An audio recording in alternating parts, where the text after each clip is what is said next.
Bonjour à tous et bienvenue dans ce journal. Voici tout de suite les titres que nous allons développer dans cette édition.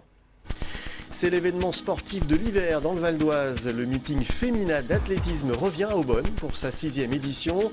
L'élite de l'athlétisme féminin se retrouvera ce vendredi pour une compétition très ouverte en vue des mondiaux de Londres cet été. Présentation du meeting dans un instant. À Cergy, la réhabilitation du quartier Axe Majeur Horloge continue. 25 millions d'euros seront investis entre 2016 et 2019. Toutes les explications dans ce journal. C'est devenu un événement incontournable dans l'athlétisme mondial féminin. Le 6e meeting féminin du Val d'Oise se tiendra ce vendredi au CDFAS d'Aubonne. Une bonne occasion pour la crème de l'athlétisme de se tester avant les mondiaux de Londres en août prochain, mais aussi de promouvoir le sport au féminin. Philippe Pémal.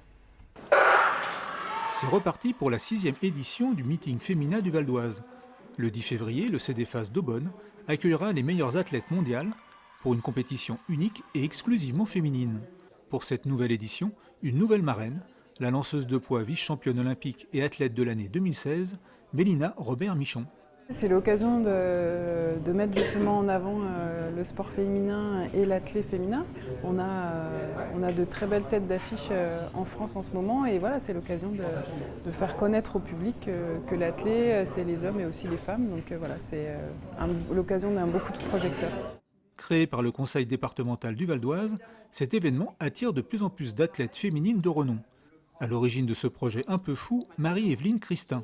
Vice-présidente du conseil départemental déléguée au sport, elle s'est battue pour mettre en avant les athlètes et les performances féminines. Un combat pas gagné d'avance.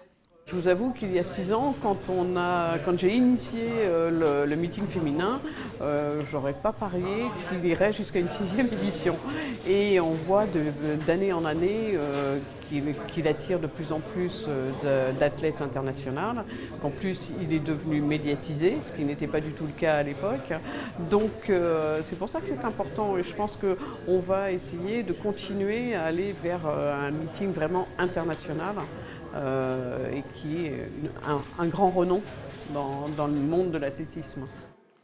Au programme de ce meeting international, 8 épreuves, du sprint, du demi-fond et des concours de saut en longueur et de hauteur. Idéalement situé en début de saison, ce meeting permet aux athlètes de réaliser des minima en vue des nombreuses compétitions avant les championnats du monde de Londres en août. Pour l'heptatonienne Isa Antoinette Nana Djimou, ce meeting est l'occasion de se tester sur plusieurs disciplines. Moi je suis une heptathlète donc je ne peux pas aller dans un meeting pour faire juste une épreuve. À chaque fois j'ai besoin de faire plusieurs épreuves parce que le fait de faire une épreuve, c'est un peu... je m'ennuie un tout petit peu. Parce que faisant de l'heptathlon, on veut toujours en faire. Donc pour moi en fait c'est une petite répétition donc de faire les haies et de la hauteur. Pour suivre les exploits de toutes ces athlètes, rendez-vous vendredi soir à Aubonne à partir de 19h. L'entrée est gratuite après réservation sur le site du CDFAS. En bref, maintenant, le maire de Montigny-les-Cormeilles a suspendu le test de circulation qui devait supprimer 2 voies sur la RD 14. La ville voulait expérimenter pendant 2 semaines la réduction de la circulation sur ce long boulevard commercial souvent embouteillé. Mais les commerçants de la zone ont empêché la mise en place du test ce lundi. Selon eux, la réduction de la circulation va rajouter des bouchons, mais surtout menacer les 3000 emplois de la zone. Le collectif de commerçants va déposer un référé devant le tribunal administratif pour annuler l'arrêté municipal. La secrétaire d'État chargée de la ville, Hélène Geoffroy, était à Cergy ce mercredi. Elle s'est rendue dans le quartier de l'Axe Majeur Horloge, un quartier prioritaire de la politique de la ville qui a subi d'importantes transformations urbaines ces dernières années. Une réhabilitation qui va encore se poursuivre. Angélique Boilet. Ce mercredi matin, c'est jour de marché au quartier de l'Axe Majeur Horloge de Cergy. Parmi les passants, la secrétaire d'État chargée de la politique de la ville, Hélène Geoffroy, est venue constater le résultat des programmes de rénovation urbaine engagés ces 15 dernières années. Là, on avait tout refait au début des années 2000. Là, on avait démoli un immeuble pont avec un petit immeuble de copro derrière. Là aussi, pareil, parce que c'était très dense. Et la réhabilitation de ce quartier prioritaire de la politique de la ville va se poursuivre au cours de ces prochaines années. Dans tout le programme de restructuration qu'on veut faire, c'est de racheter toutes ces maisons qui sont là et reloger les gens et mettre des associations en permanence ici. De faire vraiment D'où si tu veux, l'idée des institutions, un oui, pôle. un vrai pôle ici. Je le trouve très joli en réalité. Ton quartier il est vraiment. Bien sûr. Nous, c'est juste, on a le point. On commence à avoir une vision générale nationale. Oui, non, par rapport à d'autres quartiers politiques de la ville, ça n'a rien à voir. C'est des millions d'investissements. Près de 25 millions d'euros investis au total entre 2016 et 2019. Objectif, continuer à améliorer le cadre de vie des habitants. On a lancé depuis l'année dernière un deuxième plan de sauvegarde pour les copropriétés. On travaille pour finaliser également la construction de logements, plutôt en accession pour rééquilibrer. On travaille également pour un centre municipal de santé qui devrait voir le jour en 2019. Donc vous voyez, on a plein de projets. Puis après, on aura une évolution de l'ancien groupe scolaire de la Lanterne, qui pour moi aussi est important. Il faudra qu'on le détruire et on va reconstruire à la fois équipements sportifs et à la fois logement pour rééquilibrer complètement ce quartier-là. Et la dernière action que nous allons faire, c'est une action sur les commerces, où là aussi il y a tout un travail de réflexion qui est lancé. Dans ce quartier qui compte plus de 5000 logements, la moitié sont des logements sociaux. Une mixité sociale saluée par la secrétaire d'État chargée de la politique de la ville. Ça fait pas si longtemps que cela. Finalement, le débat a été mis sur la place publique de la question de la mixité et des politiques de peuplement il y a juste un an par le Premier ministre à ce moment-là, Manuel Valls. Or, je vois qu'à Cergy, c'est une tradition qui existe en termes de renouvellement urbain. C'est un gage de réussite, moi qui vois beaucoup de villes. Lorsqu'on arrive à faire les deux en même temps, c'est-à-dire accompagner les copropriétés qui se sont fragilisées et accompagner l'amélioration du logement social, tout en gardant des équipements publics. Vous voyez, c'est cette espèce de triptyque qui est bien réussi à Cergy, et puis ça a donné un habitat agréable. Moi, je trouve que sa taille à dimension humaine, aéré, désenclavé. Les habitants ont parlé d'espaces verts aussi beaucoup. Et donc ça aussi, ça contribue à de la sérénité. Parmi les grands projets à venir dans le quartier, axe majeur horloge, la requalification du pôle gare et la construction d'un nouvel équipement public en lieu et place de l'actuel observatoire. Voilà, ce journal est terminé. Je vous en rappelle le principal titre.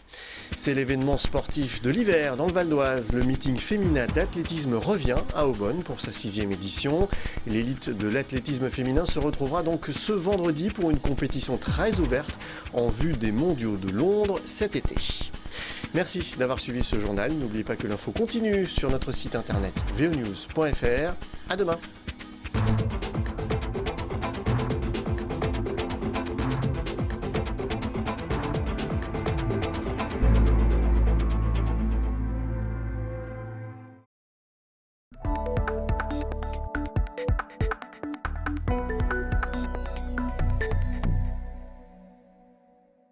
Ce matin-là, Guillaume et Quentin s'apprêtent à mettre en pot leur yaourt à boire. L'objectif du jour, 400 unités. Le lait a d'abord été pasteurisé, c'est-à-dire chauffé pour éliminer les bactéries avant d'être refroidi. Puis, il a été fermenté pour être transformé en yaourt. La fermentation s'est passée toute la nuit, donc pendant une durée secrète. Et donc j'ai aromatisé ce matin et sucré donc dans le pasteurisateur à l'aide d'un agitateur. À l'intérieur, du yaourt à boire aromatisé à la vanille. La préparation est ensuite envoyée vers ce grand seau pour être conditionnée dans ces petites canettes en plastique. Ici, on met en avant la matière première du produit. Le lait est bio et local. Il provient de 3 agriculteurs du pays de Bray dans l'Oise, à 90 km de là. C'est l'un des meilleurs laits du département. 44% enrichi en oméga 3 et en oméga 6. Dû au fait qu'il sèche l'herbe en vrac. Et donc la base, c'est l'herbe. Les vaches consomment de l'herbe pour ensuite donner du bon lait. La production a commencé au mois de juillet. Le coût pour une unité, autour d'1 euro. Leur produit est vendu à des magasins bio spécialisés, des AMAP, Associations pour le maintien de l'agriculture paysanne, des restaurations rapides haut de gamme ou encore des collectivités locales. Le prix de vente n'est en revanche pas donné, entre 1,20 € et 2,50 € l'unité. L'idée de départ est venue de l'associé de Quentin. L'idée est venue via mon associé Jean-Christophe Bory, qui a bu un verre de vin dans le TGV. Un verre de vin de cette contenance, 185 ml. Et il s'est dit pourquoi pas mettre du lait dedans. L'objectif, trouver d'autres partenaires pour parvenir à produire au minimum 1500 unités par jour. Pour l'instant, le yaourt à boire est décliné en 3 saveurs, nature, vanille et fraise. 2 nouvelles devraient prochainement faire leur rentrée, abricots et fruits rouges.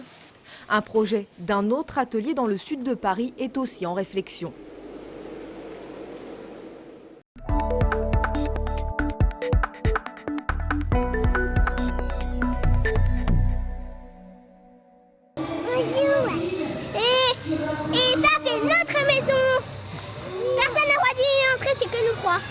Si Shelly et Kessie peuvent jouer dans leur cabane en t-shirt en plein hiver, c'est qu'elles ne sont pas dehors. Nous sommes au Fly Park Donny, une aire de jeu couverte pour les enfants de 1 à 12 ans. 1000 m² où ils peuvent jouer et se défouler en toute sécurité toute l'année. Chez nous, il fait froid 9 mois sur 12. Et l'hiver, on ne sait pas toujours quoi faire de nos enfants. Donc, oui, on va faire pas mal de petites choses, les emmener au cinéma, aller à la piscine, mais c'est pas suffisant. Il fallait quelque chose où ils puissent se défouler aussi. Se défouler, c'est le maître mot ici. Pour que les enfants s'amusent en fonction de leur âge et de leurs envies, le parc est divisé en plusieurs espaces. Une zone de jeu recouverte de mousse pour les plus petits, avec piscine à bulles et matériel de construction. Une aire multisport pour jouer au foot ou au basket. Un circuit de voitures électriques et des toboggans géants au milieu d'un grand labyrinthe d'escalade en tout genre.